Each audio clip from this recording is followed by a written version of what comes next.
আমাদের সংস্কৃতি, আমাদের সংস্কার সর্বদা থাকবে আমাদের সাথে। ভারতের মহান গ্রন্থ আর কাব্যের সম্পূর্ণ সংকলন। সাবস্ক্রাইব করুন তিলক। প্রণাম মা। শত্রু সংহারক ভব। বলরাম, তোমার বোধহয় মনে নেই, সেই জন্য আমি তোমাকে স্মরণ করিয়ে দেওয়া প্রয়োজন বলে মনে করি যে তুমি শেষ নাগের অবতার আছো।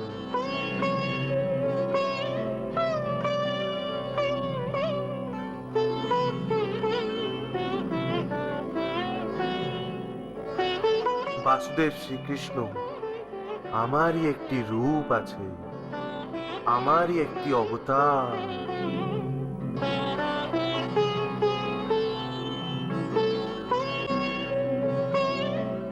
কিন্তু ভগবান, আমি তো আপনার ভক্ত।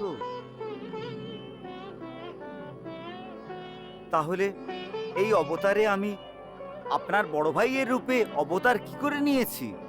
বলরাম, রাম অবতারে তুমি আমার ছোট ভাই হয়েছিলে, লক্ষণ। ওই সময় তুমি আমাকে বলেছিলে যে তুমি আমার বড় ভাই হতে চাওয়ার ইচ্ছা রাখো।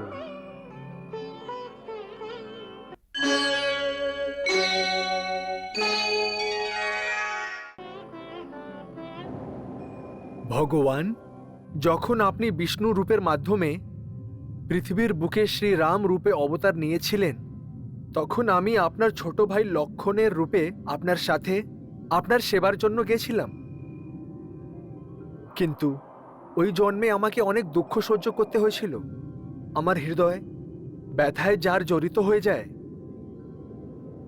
কেন? আমি কি অনেক পরিশ্রম করিয়েছি? অনেকগুলো কঠিন কাজ কি আপনাকে দিয়ে করিয়েছি? সেই জন্য কি?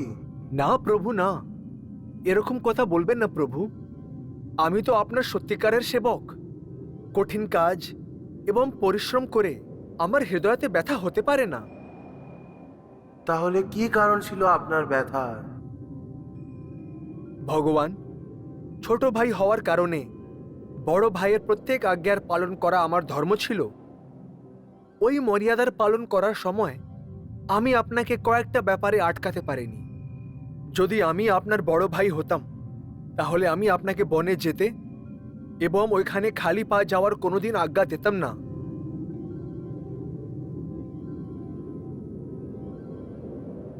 প্রভু, যখন আপনার চরণ কমল থেকে এক ফোঁটা রক্ত বেরোতো, তখন আমার হৃদয় থেকে বেদনার অশ্রু ঝরতে পড়তো। ওই সময় যদি আমার কাছে আপনার বড় ভাই হওয়ার অধিকার থাকতো, তাহলে আমার প্রভু এবং আমার মা আমার চোখের সামনে 14 বছর পর্যন্ত যদি কোনো রকমের দুঃখ পেতেন, তাহলে আমি সমস্ত পৃথিবীকে ধ্বংস করে দিতাম।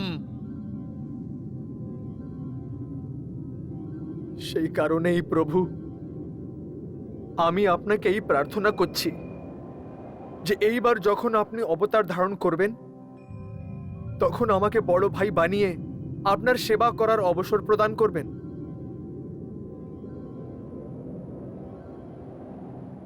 শুধু এইটুকু প্রার্থনা নিয়ে এসেছি।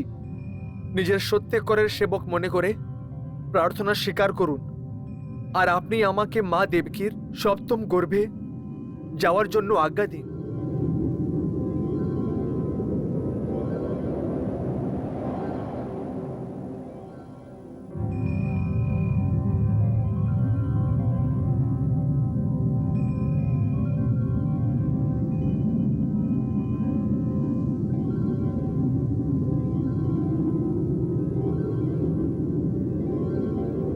ঠিক আছে,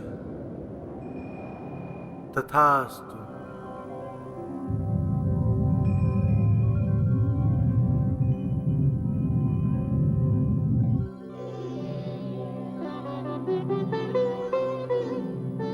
সুতরাং তোমার ইচ্ছা অনুযায়ী কৃষ্ণ অবতারে আমি তোমায় নিজের বড় ভাই বানিয়ে নিয়েছি।